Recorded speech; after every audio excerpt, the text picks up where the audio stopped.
Oi pessoal, tudo bem? Eu sou Amanda Loretti, sou ginecologista e obstetra e hoje é a parte 2 do vídeo sobre climatério.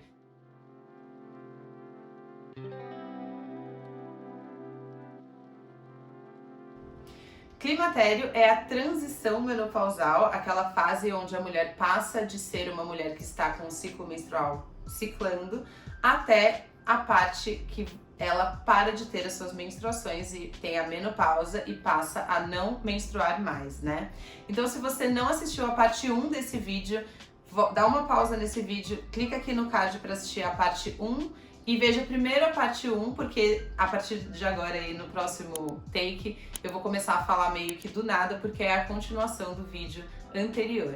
Então, o vídeo anterior eu parei explicando sobre os fogachos, que são os calorões, e agora vai entrar a continuação do vídeo falando sobre os sintomas vaginais. A segunda coisa que eu falei é a parte vaginal. Então, o que acontece para você entrar na menopausa, né? Eu não comentei isso. O seu ovário, que estava produzindo os hormônios ali todo mês do ciclo menstrual e ovulando, né, soltando um óvulo todo mês, ele envelhece, digamos assim, ele para de ter essas funções e ele para de produzir esses hormônios. Então, no sangue de uma mulher que está menstruando normalmente, que está no menacme, que é essa fase entre a primeira e a última menstruação, ela tem um alto nível de estrogênio e progesterona. E principalmente o estrogênio, ele é o hormônio responsável pela lubrificação vaginal, pela libido, pela pele, assim, né? E essa queda de estrogênio, no caso da vagina e da vulva, que é responsável por esse ressecamento, diminuição da lubrificação e até atrofia do genital, que pode acontecer aí no climatério e no pós-menopausa. Então, assim, eu tô falando pode acontecer porque existem várias coisas que você pode fazer, inclusive de tratamentos naturais, mas não é o tema desse vídeo, para evitar que isso te incomode tanto. Mas se você não fizer nada, você vai sim notar um ressecamento e uma alteração da região vaginal. E isso pode ter algumas consequências negativas, como coceira. É uma coisa muito comum nessa fase, uma coceira que não é de candidíase, assim, mas é da própria atrofia. A falta de lubrificação pode causar dor na relação sexual, incômodo, às vezes uma coisa na bexiga, assim, uma urgência urinária, uma coisa que você não consegue segurar o xixi tanto, só pela alteração da mucosa ali da vulva e da vagina. Então isso é uma coisa que, se tiver presente, existem vários tratamentos para melhorar o turgor, né, melhorar a saúde aí da vagina e da vulva para que você não sinta esses sintomas negativos, não prejudique sua vida sexual. Depois existem esses sintomas mais gerais de sono, que seria mais tendendo para uma insônia, uma mudança da memória, uma mudança da concentração, e isso é muito, muito individual. Tem mulher que não vai sentir nada disso e tem mulheres que isso vai ser a principal queixa. Então, também são algumas coisas que, se você está nessa fase, está começando a ter essas alterações, pode sim estar relacionado com o seu climatério, com a transição menopausal. E uma coisa muito importante de dizer é a questão do peso corporal, né? Então, envelhecer engorda. A gente tem que partir desse princípio. Então, assim, em qualquer fase da vida, dos 20 para os 30, dos 30 para os 35, dos 35 para os 45, se você, né, não tiver ativamente fazendo dieta ou fazendo exercício físico para manter o seu peso forçadamente, se você simplesmente está vivendo, você vai ganhar peso. Porque geneticamente, o esperado de um organismo humano é que conforme vá passando o tempo, você vai ganhando um pouco de peso. Isso é normal. Então, se você tem 40 anos hoje e não tem o mesmo peso que você tinha aos 30, é normal isso.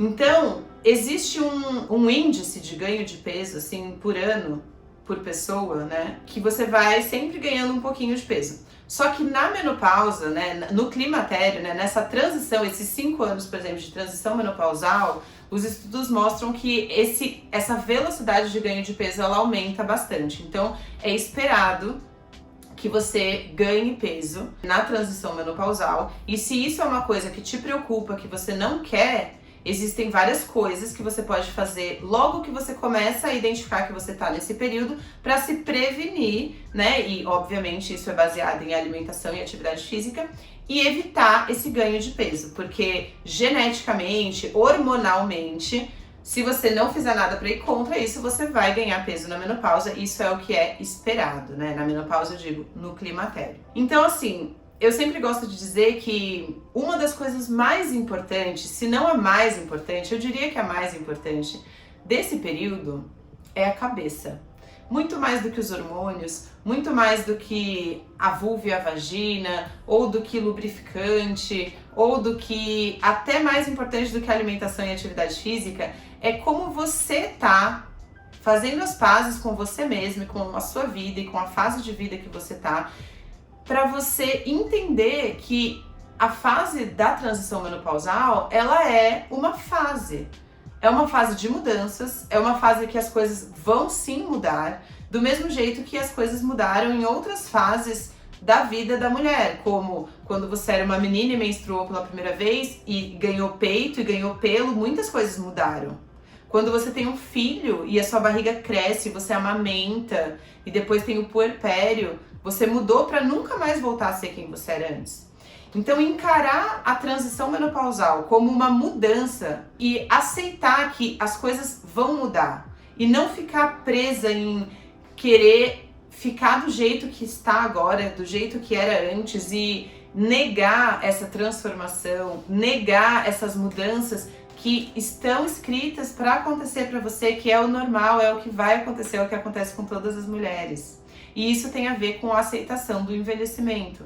Não que quem passa pela transição menopausal fica velha, exatamente o oposto disso. Isso é o que a sociedade fala pra gente. E é por isso que existe esse medo tão grande de passar por essa fase, né? Porque a gente vive uma sociedade que despreza as pessoas mais velhas, que luta com todas as garras contra o envelhecimento e contra algumas dessas mudanças que são naturais de acontecer na transição menopausal, como o ganho de peso, por exemplo. Então, a forma como você encara essa fase diz muito de como vai ser esse período de transição e todo o resto da sua vida. Porque depois que você passa por esse período de mudanças, em que você tá menstruando, depois você não tá mais, e daí você tem esses calorões, e depois eles melhoram, e tá ocorrendo a mudança no seu genital, e tudo é novo, isso é uma fase de mudanças. Mas depois de, sei lá, 5, 7 anos que você passou dessa fase de transição, você ainda tá com, sei lá, 55, 60 anos, você ainda tem muitos anos de vida, né?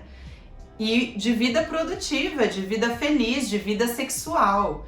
Então, não encarar a transição menopausal como o fim da sua vida sexual, por exemplo, faz toda a diferença e nessa história que você está começando a escrever agora, mas que ainda nesse corpo, né, nesse organismo que vai conviver com você por mais 30 anos, pelo menos, né? Então, pessoas que estão com dificuldade de lidar com essa fase, que estão presas nessa juventude eterna, sabe? Que não aceitam que estão surgindo rugas no seu rosto, que não aceitam que, sei lá, que você tá ganhando um pouco mais de quadril, sabe? Tem que ter um acompanhamento psicológico também. Porque você pode até entrar nesse vórtice de negação e falar, não, eu vou tomar hormônio, eu vou fazer plástica. Não que essas coisas sejam erradas, tá? Mas eu tô falando assim, essa mulher que nega que está acontecendo essa transição na vida dela e usa de todos os artifícios que existem, plástico, hormônio, remédio para dormir, remédio para acordar, atividade física, alimentação, tudo, plásticas no rosto e tal, para ela postergar um envelhecimento.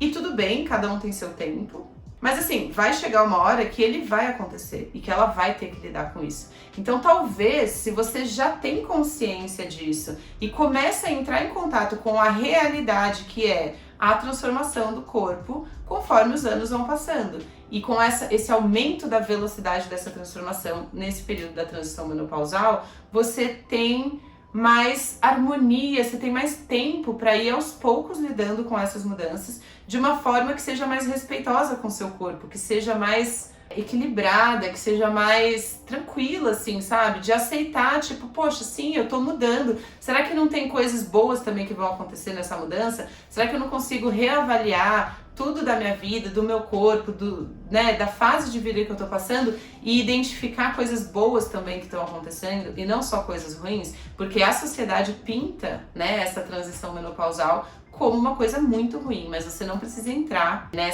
nesse discurso. Então esse foi o primeiro vídeo sobre isso, terão outros, em que eu vou falar sobre outros aspectos e tratamento e outras coisas, né, na pós-menopausa. Mas lembrando que aqui no YouTube eu faço vídeos gerais, né, sobre informações gerais. Se você tá passando por esse período e você tá buscando, né, uma forma mais gentil de lidar com isso, de entender, de se aprofundar nesse conhecimento do seu corpo nessa transição, procure ajuda profissional, porque não tem como eu aqui no YouTube, né, te indicar um remédio, por exemplo, né? Preciso, claro, saber da vida de cada pessoa individualmente para determinar tratamentos e tal. Mas procure ajuda, porque não precisa ser horrível, como muitas mulheres dizem que é e como a sociedade fala que vai ser pra gente. Espero que vocês tenham gostado. Se tiverem dúvidas, comentários ou até sugestão de próximos vídeos nesse tema, podem deixar aqui embaixo ou mandar lá no Instagram. E até o próximo vídeo.